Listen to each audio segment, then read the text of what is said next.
Hey everybody, Dr. Dave Marquis here, and I wanted to talk to you about ulcerative colitis and Crohn's disease. They're both members of the inflammatory bowel disorder family, and they have some commonalities and a couple of differences. In another video, I kind of gave an overview of the GI tract, and I just wanted to bring in a couple of components because it's important relative to these two disease states. The GI tract really starts up here at the nose and mouth and goes all the way down to the anus, and it's about 28 feet long. The tissue types do change as you go along the way. And when you get into the last part of the GI tract, that's called your large intestines. And the large intestines are responsible for much of the compilation and assembly and removal of large waste, solid waste. And when people experience slowing of the bowel or constipation, they tend to get a stasis or a backlog of stool in one region of the bowel. Recognizing that things aren't right and seeking out help of a qualified medical practitioner, get yourself a good functional medicine doc or a good gastrointestinal specialist that focuses on functional medicine so they look at you as a whole. Getting that input and letting them know what you're feeling is imperative. This affects people early, as early as like age 15. The average range is your early teens, so about age 15 up to about 40. Now, people outside of that range can experience this as well, but that's going to be your average group, 15 to 40. And think about the stressors that we go through during those times of our life. You're right in the middle of your teenage years in high school, thinking about going on to college. It's really a stressful time, socially, academically, and usually things going on in family life as well, and worried about your future. When we incur that type of stress, usually it puts us into a state of fight-flight. And when we're in a fight-flight state, we literally turn off our rest and digest pathways. And so that's an area that cannot be separated out from this conversation. Ulcerative colitis, Crohn's, celiac, none of them are a drug deficiency. They're not a surgical deficiency.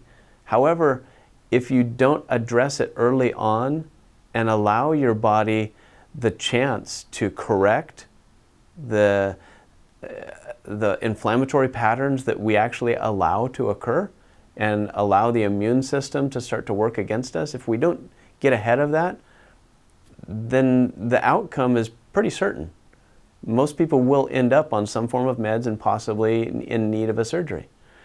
So the goal of functional medicine is really to help you to understand that when you start noticing a little bit of blood in the stool, or you're feeling cramping in specific regions of the body. So if you're feeling it low on the left, and you might be getting a little bit of blood in the stool, it's possible that you might be dealing with a little bit of colitis. If you're feeling it over here on the far right, and it's kind of sporadic, and it happens at different meals, and sometimes even if you haven't eaten and just because you're stressed, well, you might be dealing with a little bit of Crohn's. That one, because the blood patches can be higher up in the intestines, it'll usually just create a darker stool, and that one won't be as obvious.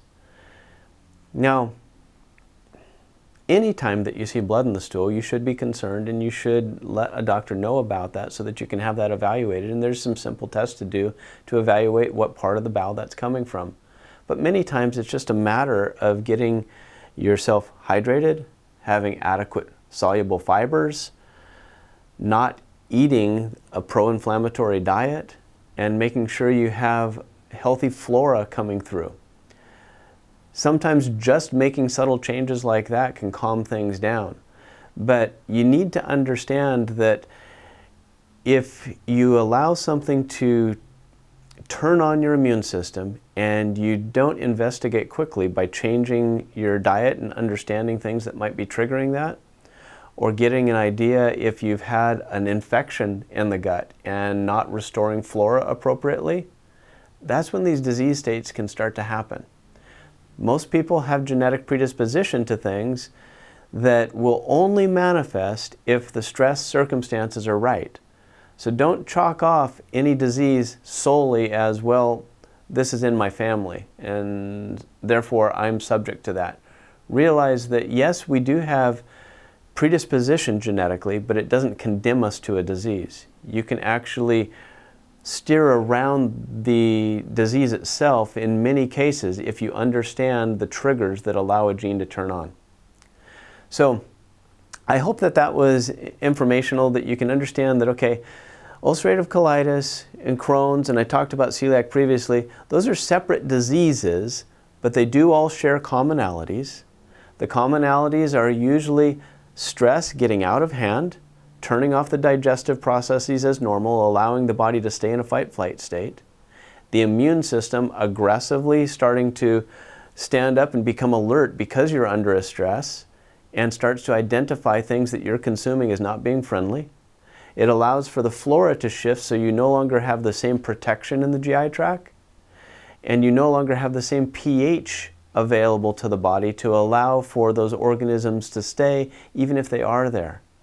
When these circumstances fall into place, disease can happen. My job as a functional medicine doctor is really just to empower you with information, because I'm not living in your body, and information is power. So I hope that this helps to inform you, and that if you have any questions in that regard, reach out to your functional med doc so that you can find solutions to turn these things around before they become serious and potentially life-threatening. Have a great day.